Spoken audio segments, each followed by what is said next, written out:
This episode is brought to you by Redfin. You're listening to a podcast, which means you're probably multitasking. Maybe even scrolling home listings on Redfin, saving homes without expecting to get them. But Redfin isn't just built for endless browsing. It's built to help you find and own a home. With agents who close twice as many deals, when you find the one, you've got a real shot at getting it. Get started at redfin.com. Own the dream. The world moves fast. Your workday, even faster. Pitching products, drafting reports, analyzing data. Microsoft 365 Copilot is your AI assistant for work. Built into Word, Excel, PowerPoint, and other Microsoft 365 apps you use. Helping you quickly write, analyze, create, and summarize. So you can cut through clutter and clear a path to your best work. Learn more at Microsoft.com/M365 Copilot.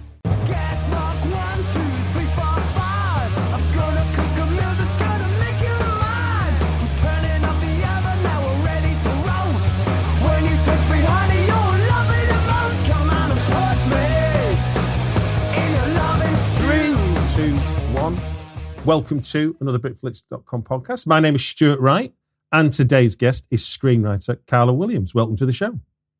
Thank you for having me. I'm really excited to be here.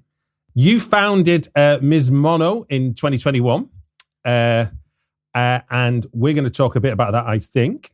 We're going to talk about pivoting a writing career, breaking into TV in 2020, and so on and so forth. And then, when we've done that, we will look at 3 films, or should I say 1 film and 2 TV shows that have impacted everything in your adult life. Does that sound like what you've signed up for?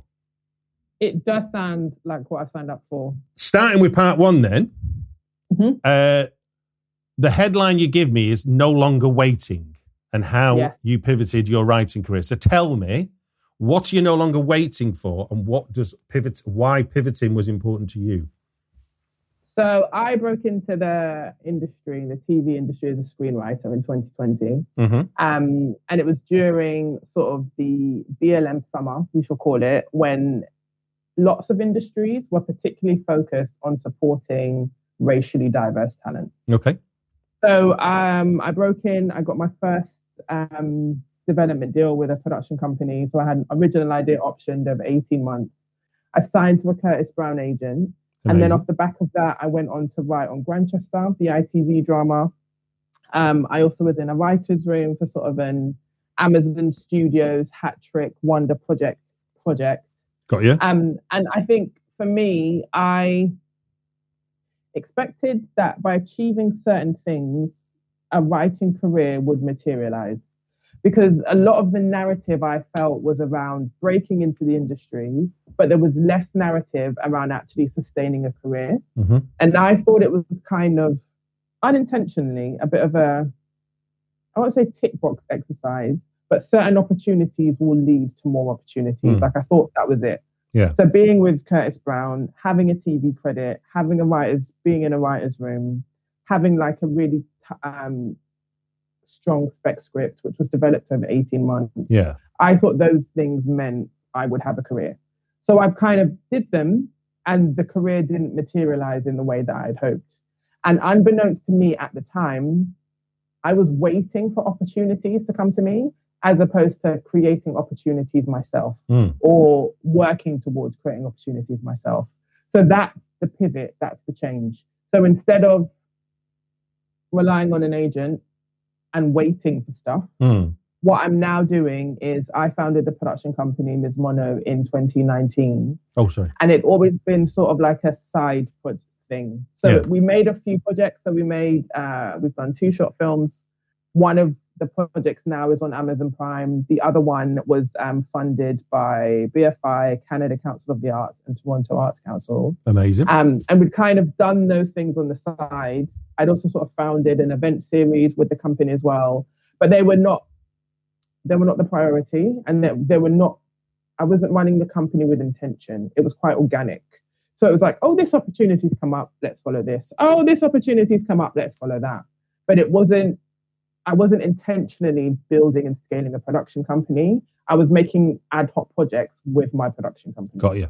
Because I was focusing on all the things I thought I had to do as a TV screenwriter to build this TV career. So I think the revelation began to hit around July 2024 when I parted ways with my Curtis Brown agent.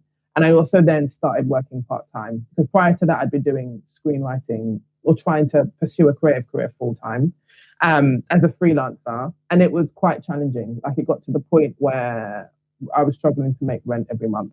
And my then fiance / now husband was slightly nervous about, the financial stability of what I was doing. So 2024, I parted ways with my agent. I also got a part-time job. And then around sort of November of that year, I just felt that I needed to take ownership more. Like I began to realize maybe why my career was in the place that it was, maybe why some of the things that I wanted weren't materializing. And it slowly began to dawn on me that these are things that I'm going to have to actively pursue myself. And that Ms. Mono as a company was the perfect vehicle to be able to do that. So that it's kind of started around November last year. Mm. And then in April, I believe, of this year, I got picked for a creative enterprise program about setting up production companies. Okay. And while I was on that course, several pennies began to drop. I'll stop there for now.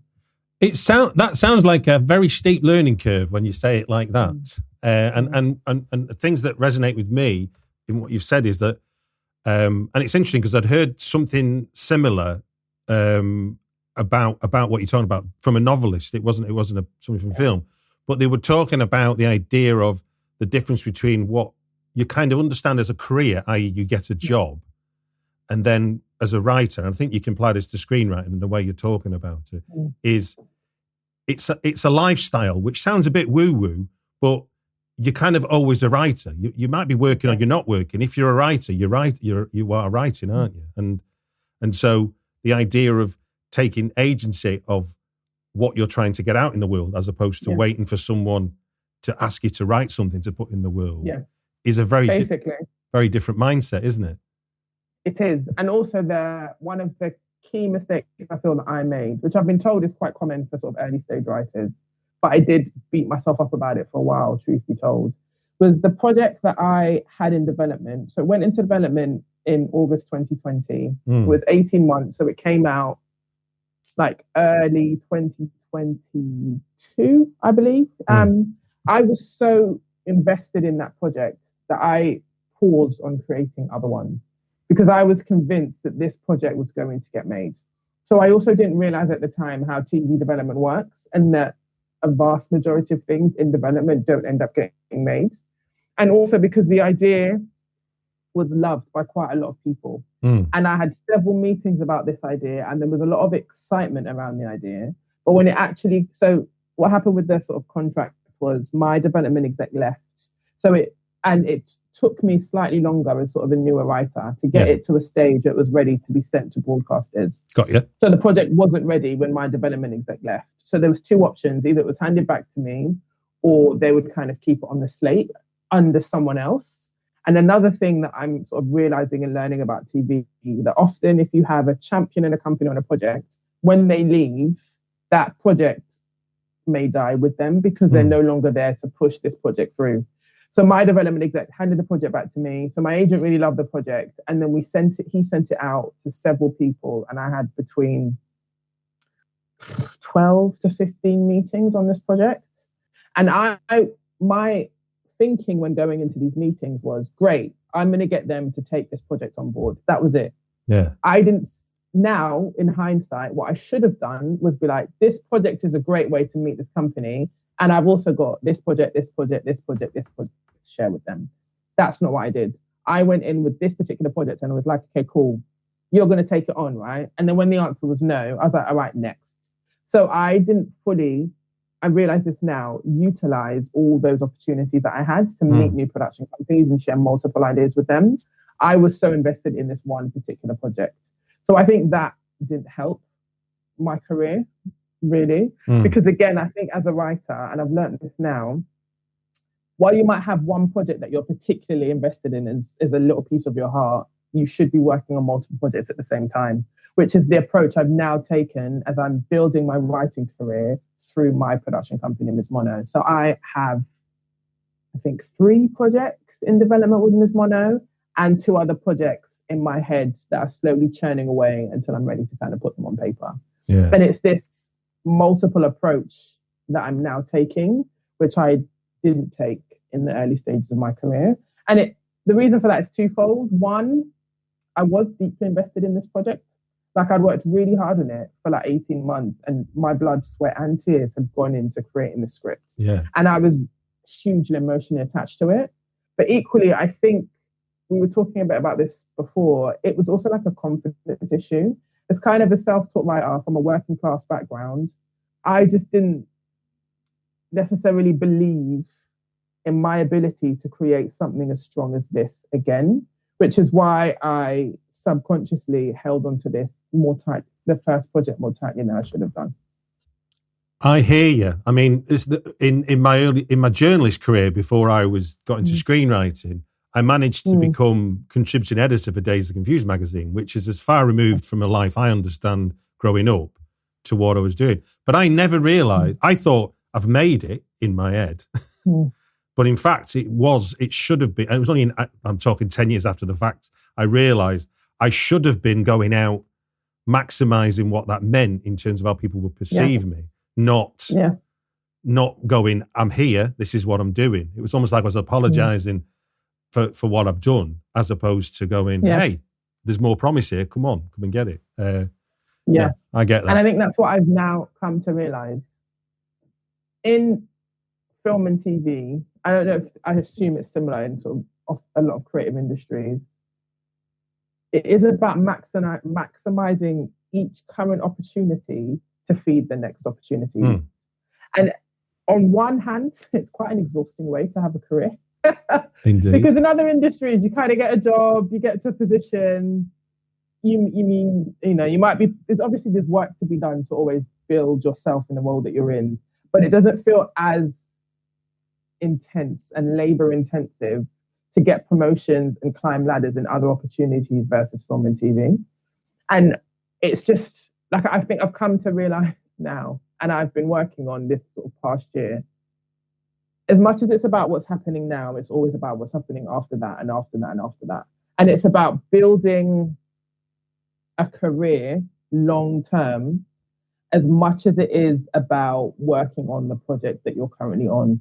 Because also I got Grantchester in, I think it was June 2020. Yeah.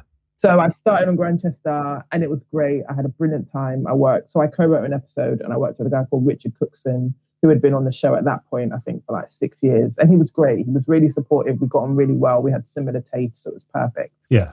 But I worked on Grantchester. The money from that lasted for like 6 months. And I didn't start thinking about the next job until a month before the 6 months money had run out. I mean, we laugh now. Yeah. Because I was like, oh yeah, it'll be fine. I've got Grantchester now. I'll be able to get this other opportunity. And it was like, yeah, no. Then my next TV job wasn't until like a year and a half later. Wow. And during that period of time, I ended up doing several freelance opportunities outside of TV and paying rent on the credit card. Like, literally, that's what happened. Because again, I just didn't understand how proactive I had to have been about finding the next job. I assumed I got this great sample script. I've now got the Grantchester credit. Okay, cool. My next job's I've got this great agent in this big, like, top 5 agency. The next job's going to come. And that just didn't happen. And I learned the hard way. Yeah. And I think that's a lesson that I feel like I've learned. I've not had as much direct experience as you, but certainly that idea of putting your heart and soul into what you think is the opportunity and ignoring this is the make hay while sun shines moment. So you've got to be getting ready for and I've read about this before. About there was some survey done about film. It's about filmmaking, not TV, but they were saying about why so many filmmakers only don't get past their debut feature film because they spend so much time on that film, they forget to start preparing. So the ones that succeed are the ones that actually, once they got the green light on that project, they actually started creating a new one. They weren't just going, I've got to make this perfect. And I think that plays into what you were saying, what you said on your post that I'd read today before recording about insecurity. When you're self-taught, when are you doing it and when are you learning? Are you learning still, or are you ready to go? When I think in a way is like you kind of have to be ready to go and learning at the same time, which is a real messes with your head, because it's not like that's not normal, is it? If we were an accountant, we'd either know what we're doing in that job, or somebody would be training us to be ready to do that job. Yeah. But I think you're right. It's learning on the go as well as doing it at the same time. That's literally what it has become. And I think that requires a self-confidence that I didn't always have, and that I didn't have when I started the industry. Yeah. And a self-confidence that I've now been able to build for multiple reasons outside of the industry and the multiple things that have been happening in my personal life. Because I think you do need a level of self-belief to really build a successful career in this industry, because you have to create the buzz around yourself before anybody else really gets on board. And I think that's another thing that one of the other mistakes I made in the earlier part of my career was expecting other people to build the career that I wanted. Whereas now I'm in a space where I'm fully taking ownership over the career that I want and the stories that I want to tell and the people that I want to work with. 100%. I'm taking ownership of that. And it's challenging because I build Ms. Mono as well as, so most of my writing career now, let me think, all of my writing career is through Ms. Mono, but I'm also working part-time at the same time, because all of this building and slate creating and developing, there's no money for all of that. It's completely unpaid. So in order to make rent every month, I also have three part-time jobs. Yeah, I have 3 part-time jobs. And then I'm building Ms. Mono. And now I've also kind of upped my presence on social media because I'm creating the buzz around myself and sharing the journey of what I'm doing, which is kind of obviously how we met. Which is how I found you. Yes, indeed. So, exactly. It worked as far as getting on a podcast. Well, this is very true. Yeah. And that's kind of what I'm doing right now. I'm really happy to do loads of podcasts. This is perfect. But it's exhausting. I can't lie. It's very exhausting. But equally, I'm of the belief that this is for a period of time. This really intense. I think the intensity will remain. It will change. So the intense bit of building the initial momentum and paying my bills outside of what I'm doing is what this year for me is about. Yeah. And then I'm hoping next year, as my friend puts it, we're sowing seeds this year to begin to reap some of that reward next year. So the intensity around building the career will remain, but the hope is next year it will then begin to start funding itself. Yeah. So I don't also have to then work outside of the industry, because what I've done is beginning to fund itself. This is a little reductive, but I remember a quote from John August talking about when you commit to being a writer, you're essentially admitting that you're going to have homework for the rest of your life. Yeah, basically. Basically, that's it. For me as a writer, I don't think I ever want to stop learning. Yeah. And also there's always so much to learn. Like, indeed. Because I think to deliver a great script, there are multiple elements to that. And I think, and a lot of those elements take time, which is what the whole draft process is about.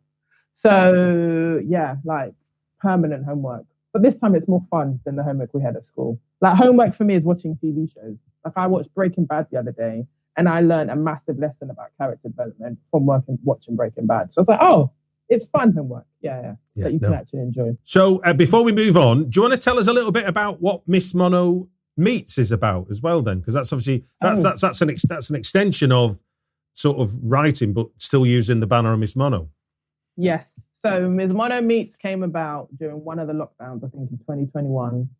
And at the time, it was super organic. So I had so first of all, I should say that it's sort of an event series. Mm-hmm. And the kind of purpose of the event is to share honest information about building a career in film and TV.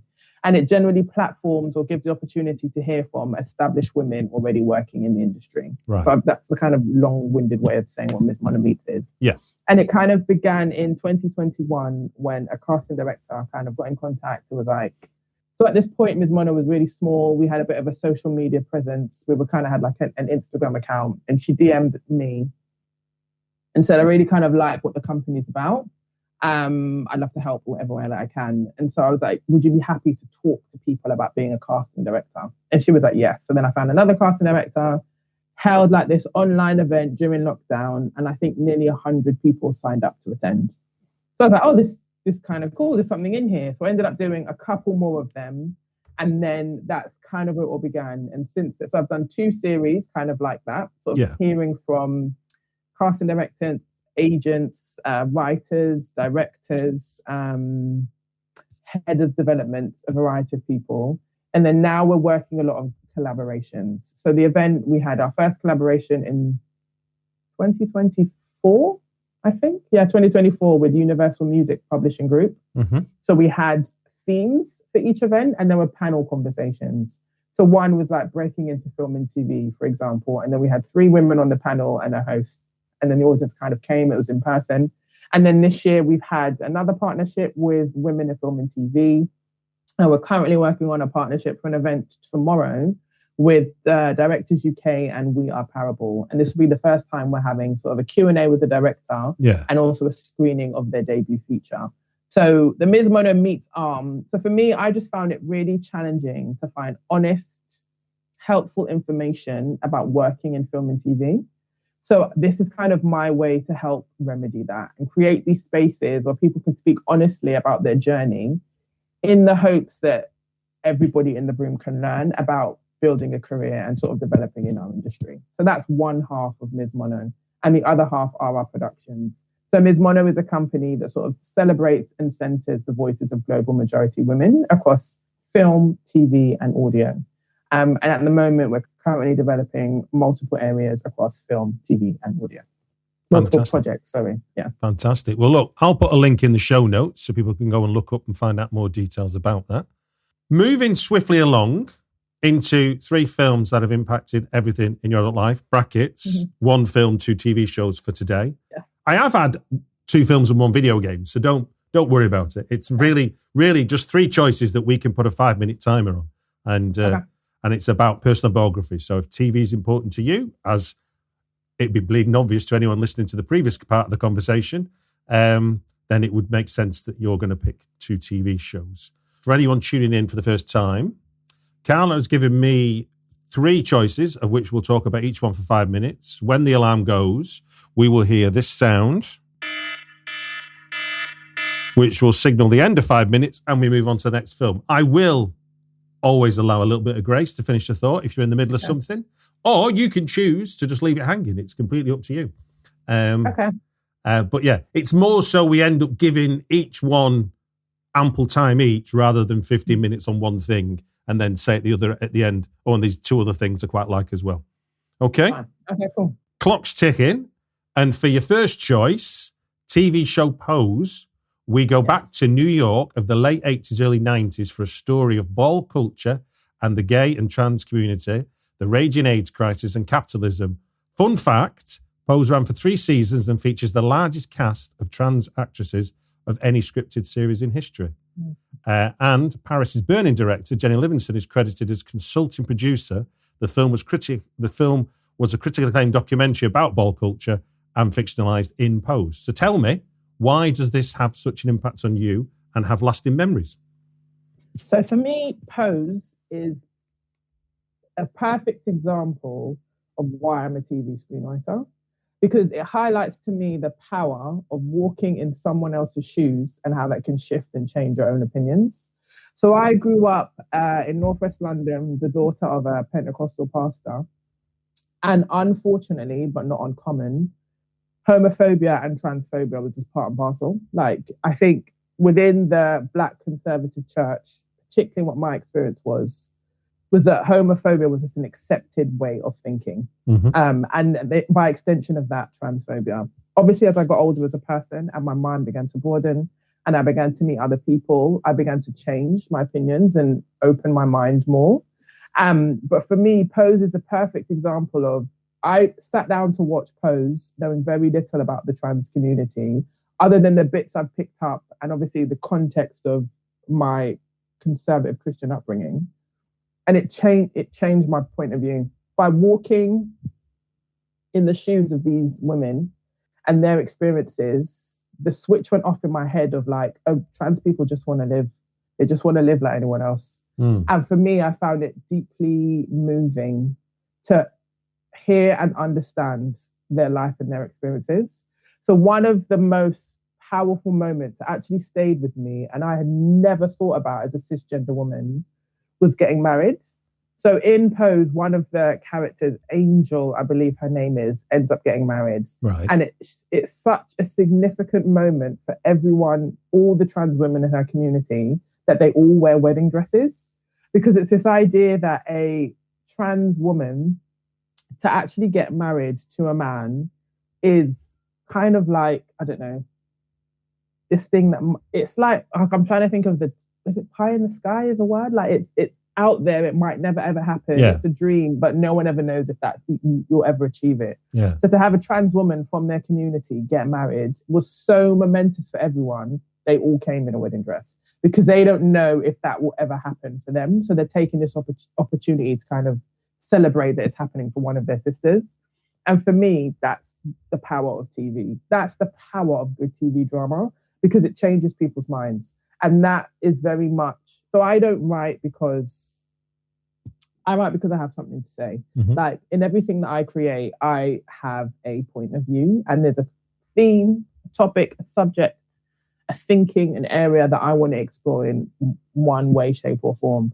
And for me, Pose shows when that point of view is strong and authentic and told really well, this is the power it has. So yeah, that's why Pose is quite monumental, is probably too big a word, instrumental in my career as a screenwriter, because it's a perfect example of what I want to achieve as a screenwriter, changing people by telling an authentic, honest story. Yeah, and I think it's because when characters are drawn well, we see the people and we invest ourselves emotionally, and we, if you've got any heart in you, you begin to share empathy, don't you? They come alive as as people outside of the show. You can easily project it into real life when it's done so well, can't you? Yeah, 100%. And I think also it just shows more the similarities more than the differences. I think especially in the world we live in now, which I feel like it's quite a divided world, and social media in some respects isn't really helping. Yeah. But I think people have a lot of opinions now about groups of people they've never met. Yeah. And I'm just like, telling authentic stories helps us see how more of the similarities than the differences between people. So for me, that's why Pose is, so instrumental in my approach to screenwriting. Well, there you go. You couldn't have timed that any better. Yeah, perfect wrap-up ending, yeah. Second up is Quentin Tarantino's 8th film, 2012's Django Unchained, the all-star Jamie Foxx-led Western about a freed slave who, with the aid of a German bounty hunter, sets out to rescue his wife from a brutal plantation owner in Mississippi. Fun fact, and I was really surprised to read this, Jamie Foxx used his own horse, Cheetah, in this movie. He got it 4 years prior as a birthday present. And a not-so-fun fact, during the filming of one of the dinner scenes, Leonardo DiCaprio had to stop the scene because he was having a difficult time, in inverted commas, using so many racial slurs. Samuel Jackson then pulled him aside and said, "Motherfucker, this is just another Tuesday for us." So is that a direct quote from Samuel L. Jackson? That's what IMDb taught me when I was getting ready for this show. Okay. I love that. Okay. So tell me, Karla, why is Django Unchained so memorable for you, and what is its impact on you? It's just so brilliantly written. Like, I think it's just a phenomenal film from a writer's point of view. Okay. And from a character point of view and a story point of view. And the way that it mixes humour with obviously much harder, darker storylines, I just think it's fantastic.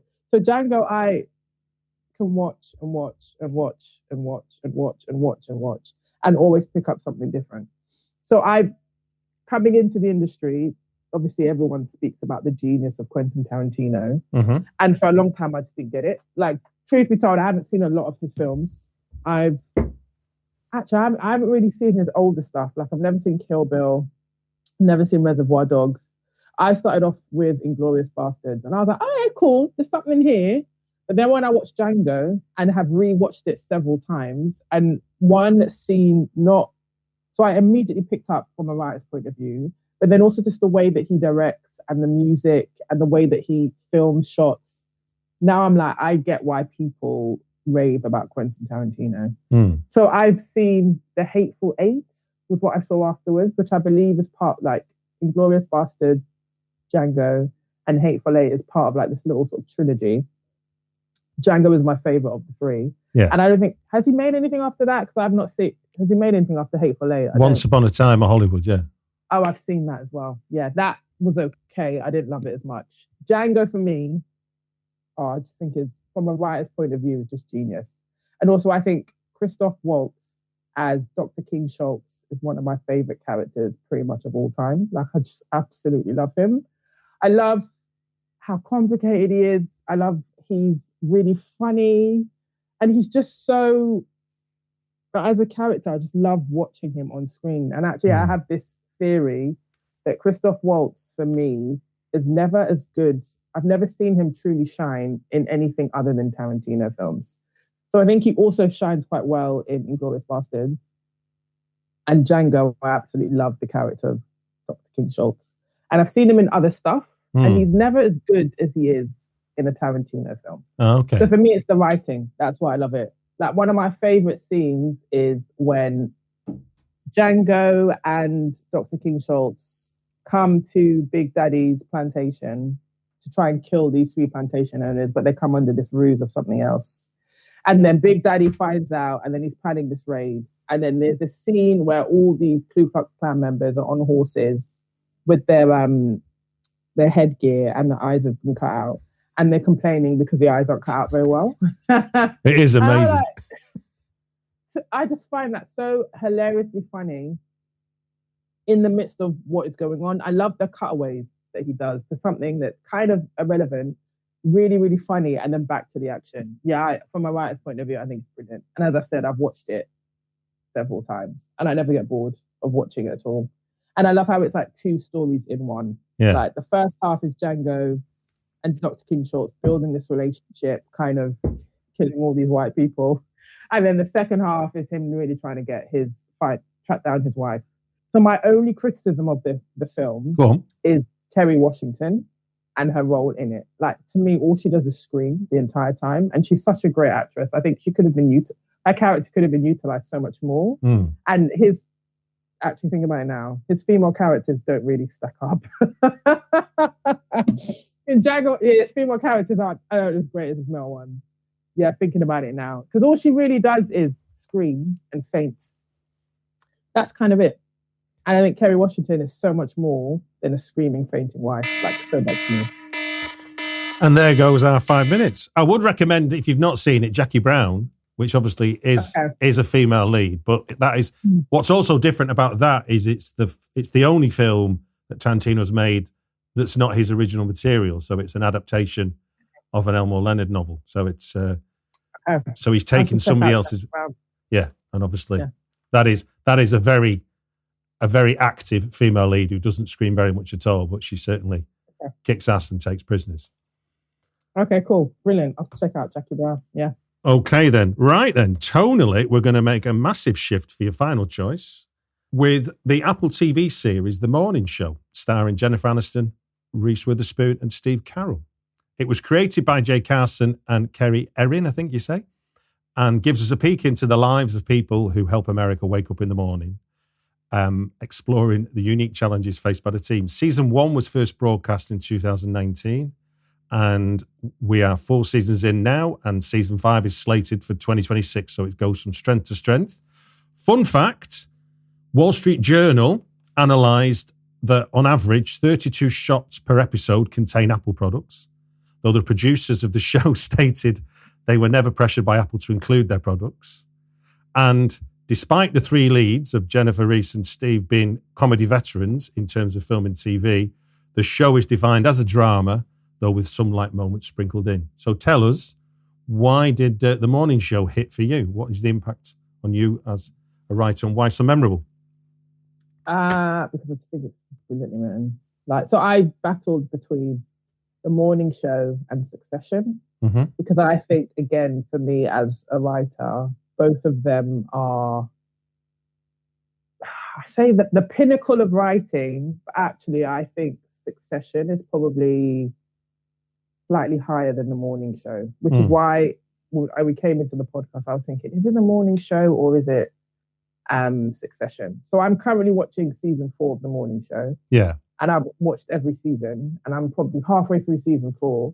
And when I emailed you to change my third show to The Morning Show, I just finished episode 2, and it was just a brilliant ending. And I was like, oh my gosh, this has to be it. But equally, in hindsight, thinking about it, so the reason why I'm debating between The Morning Show and Succession, I don't think in Succession there are any bad episodes. I think every single episode of Succession, from a writer's point of view, is genius. I love how high the stakes are. I love how complicated the characters are. I love the mix, again, of really dark humour and the mix of dark humour and drama in Succession. And I also really love how it's so layered. This is definitely a show you can't watch while on your phone, and it's so layered that you can watch it 4 times and pick up something new every time. To me, that's the pinnacle of a writer, that you create a story and a character and a world that's so detailed and layered, you get something new every time. So that's Succession. The Morning Show is similar, but I think there's a couple of episodes of The Morning Show which I didn't love and I felt were quite slow from a pacing point of view, and also was not as engaging as the rest of the series. And I think that was around season 2 and I think it was the start of season 2, because it was affected by COVID. So there's one scene, I think, which feels like, no, I think it's Alex Levy, who's Jennifer Aniston plays. Yeah. It's pretty much centered around her in her flat. It's quite a slow show. And I believe the beginning of season 3, I felt like, okay, this is a bit slow. I'm not feeling it as much as I have previous seasons. But overall, what I like about The Morning Show is what it does in series 1. And it explores sort of the impact within this TV morning show of the lead anchor who has been abusing his power in a sexual way. But what I loved about it was how it told the story from multiple points of view. And also it kind of reinforced the idea that a lot of people knew what was going on and they allowed it because he made so much money. And also in series 1, it asked this question of how not accountable, but how women within the organization played a role in allowing his behavior to continue. But I would say that was season 1 and 2 when Steve Carell was in it. It's since moved on and is exploring new territory. But again, from a writer point of view, I love the characters. Again, there's this mix of humor with the drama, which I'm quite a big fan of. And again, when I was literally after I messaged you, or before I messaged you, the way episode 2 ended of season 4, it delivered this killer line and then it cut to black, which is one of my favorite things as a writer, to deliver this a perfect line and then kind of end the episode. And that had done that. However, upon reflection, I think Succession should have been my third choice, because I don't think Succession falters at all over the 4 seasons, personally. Somebody could point out and I'd be like, okay, maybe you're right. But right now, I don't think Succession dips at all. I think it's a brilliantly written show. Brilliantly written. And I've watched every season at least 3 times. At least 3 times? Yeah. And I could start again and watch the whole thing. I think that I would maybe say the difference between the two is that in Succession, you've got the classic power vacuum and power struggle, Machiavellian characters left, right, and centre, which is dramatic. It could be Shakespeare in a way in a suit. Whereas I think with The Morning Show, you've got, and I know we've got the kind of idea that Succession is maybe adapting the Murdoch empire for TV. Yeah. You could argue, but it's not that literal. Whereas I feel like The Morning Show, because of the scandal that happened within TV that it's directly referencing, they almost had to sort of get that job out of the way first in terms of what they were trying to set up in their world and not do it in a preachy way, which is like you say, they managed to show you, bad guy, using his power to both, or as he tries to argue, I was just, I didn't know it was abuse of power. I just thought they were into it kind of thing. And then presenting the idea of, well, was I, like for the women, some of the women characters, was I complicit in his success as a predator? Because I kind of knew he was sleeping with everyone, but I didn't think to say, don't do that, because it wasn't affecting me. So am I? And I think that was, I think that was an important story for, I guess, for America more than anything else, because it had been such a big scandal in terms of this. Because the Nicole Kidman film is literally the real story that this morning show, I guess, expands into a bigger media. What's the Nicole Kidman film? I'm going to forget now. I think it's Bombshell off the top of my head. Okay, yeah, and I agree with you. I think the morning show, I would argue, when it started, had a more important things to say versus Succession. But equally, I think, and also this is one of the reasons I've been told why a lot of people don't like Succession, is there's no likable characters in Succession at all. Like, everyone is self-serving, out for their own ends, couldn't really care less about anyone. And obviously their lifestyle is this kind of 1%. It's hugely removed from pretty much everyone who watches this. And I get that. But I think for me, from a writing point of view, there's not an episode of Succession that isn't brilliant, in my opinion. I mean, I felt the same about Sopranos, Breaking Bad, Better Call Saul, True Detective 1 and 2, for sure. Okay. I'm just thinking of the ones I've watched multiple times. Shield, I've watched all 7 seasons probably 5 times. Okay. So Breaking Bad, the Fly episode? Yeah. You enjoyed the Fly episode? Not the first time, no. But when I went back to it, yes, I did. I think because it broke with tradition so much with how I'd enjoyed the show.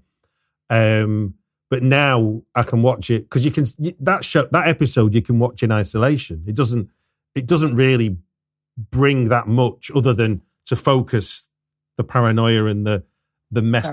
Literally the hole he's dug himself into quite literally, I think. I thought it was quite boring.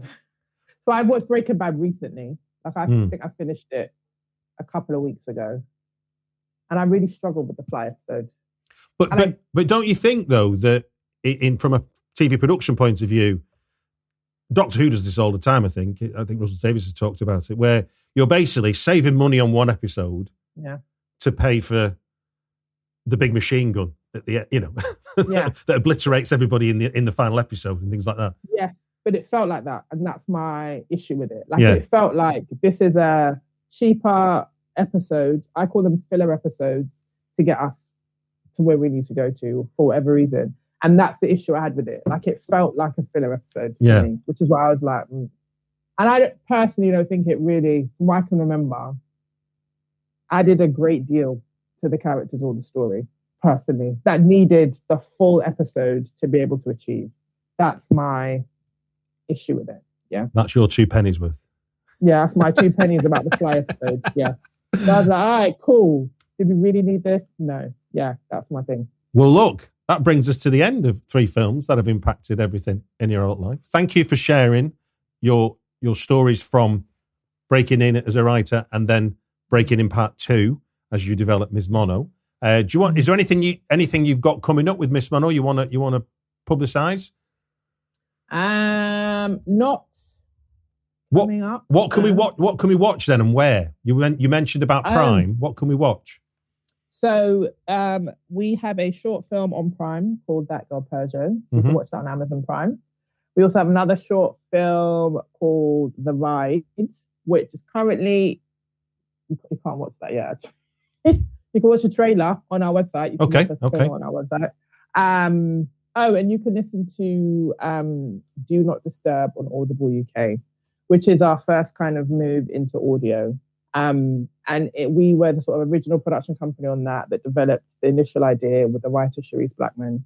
And it's about 3 women exploring life, love, and sex. 3 friends, exploring life, love, and sex in South London. So you can also listen to Do Not Disturb, which is currently now on Audible UK. Fantastic. Well, it just gives me to say thank you very much for giving your time on the podcast. Brilliant. I had a great time. Thank you. Do remember to subscribe on Apple Podcasts, follow on Spotify, or wherever you listen to your podcasts for more movies that impacted your life. And if you want to, I'd love to know what your favourite movies are, what your fondest movie memories are. So please share your favourite movies that impacted your life on Twitter. Look for @LeightonRocks. And you can always leave me a review, 5-star preferably. And in your review, tell us which 3 films impacted your life. Best ones get read out on the podcast. Hey there, Hugh from Podderation here, and if you like today's show, why not have a listen to the All Things Nintendo podcast? Hosted by Brian Shea, former director and Game Informer and lifelong games journalist, the show explores the ins and outs of gaming's oldest company and one of its biggest, featuring interviews, featuring reviews, featuring everything you want to know about the world of Nintendo. If you'd like to learn more, check out our website at podderation.com.